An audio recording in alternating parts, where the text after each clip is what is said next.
Imagine telling someone today, "Yeah, bro, I saved money by collecting bacon grease." They'd call the police. But during World War II, that was considered elite financial planning.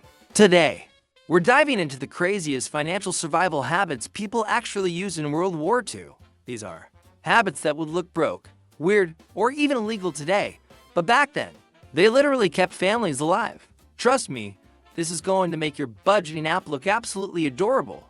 First up, let's talk trash. The number one rule of World War II finance was simple: trash does not exist. Everything, and I mean everything, was saved. People collected tin cans, glass, rubber, paper, even cooking fat. That used bacon grease I mentioned. It was traded in for soap or even munitions. Can you imagine going to your neighbor and saying, "Hey man, I'm a little short on cash, but I've got half a jar of pork fat"?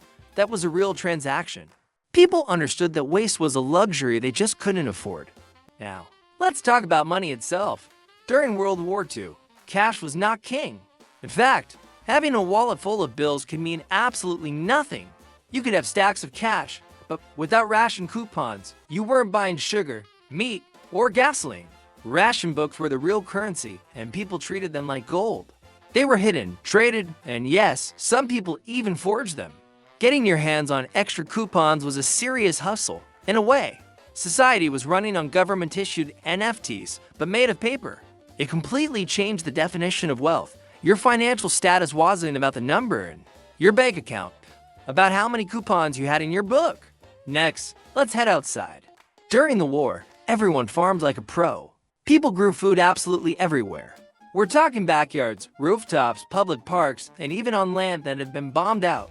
These were called victory gardens, and their impact was massive.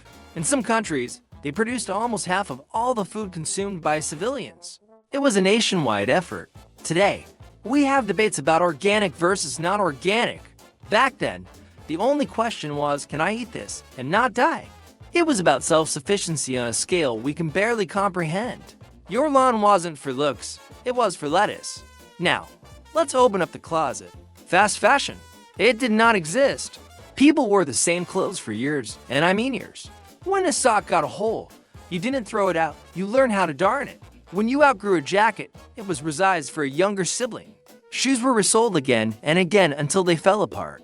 Your grandpa might have had one good coat, but that one coat survived a world war. Clothes were an investment, not a disposable trend.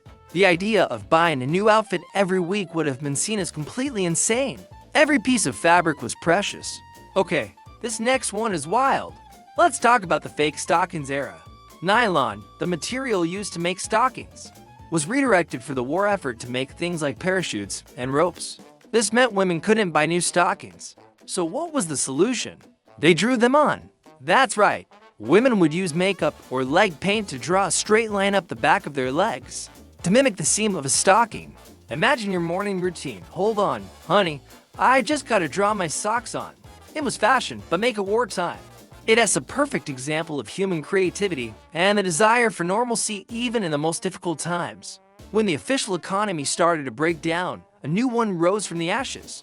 The barter economy was activated. When money and ration cards weren't enough, people traded what they had.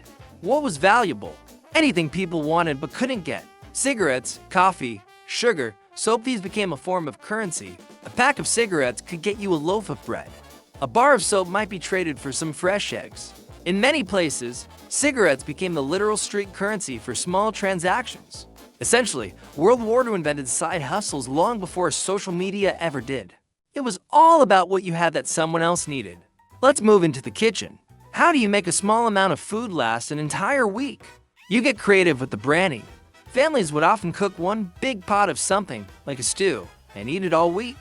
But to keep things from getting too depressing, they give it a different name each night. Monday, it's meat stew. Tuesday, it's savory surprise. Wednesday, it's called chef's regret. It sounds funny, but it was a psychological trick to deal with monotony. It was about zero waste and maximum creativity.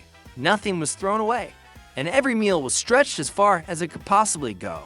This brings us to a crucial point. Skills were more valuable than a salary in a time of such uncertainty. People couldn't rely on a single job. Your employer could go out of business overnight, so people became multi-talented. They learned practical skills, sewing clothes, fixing radios, repairing shoes, growing their own food. If your main job disappeared, your skills saved you and your family. That is real financial diversification. It wasn't about stocks and bonds, it was about what you could do with your own hands. Your personal value was measured in your abilities, not your title. And finally, where did you keep your wealth? Not in a bank. During the war, banks failed and entire cities were bombed. Leaving your life savings in a traditional bank was a huge risk. So, people went old school. They hid cash and valuables inside walls, under floorboards, or sewn into furniture. The mattress was the original offshore account. It was about physical security because the systems people trusted were crumbling. Your home became your vault. This wasn't paranoia. It was a practical response to a world where nothing felt safe. Now, here's the crazy part. If you live like this today, saving Greece, wearing old clothes, hiding cash in your mattress, people would probably say you're broke or eccentric. But during World War II, this behavior meant something entirely different. It meant you were prepared. It meant you were resilient. It meant you were a survivor. These weren't habits of poverty. They were habits of incredible strength and intelligence in the face of crisis. So, the big lesson from World War II isn't about panic. It's about resourcefulness. It's a powerful reminder that when systems fail, skills beat salaries, food beats money, and community beats comfort. If this video made you rethink money, survival, or maybe even your Amazon addiction, do me a favor and hit that like button and subscribe for more. And let me know in the comments which one of these habits shocked you the most. And always remember, your grandparents weren't cheap, they were financially undefeated. Thanks for watching.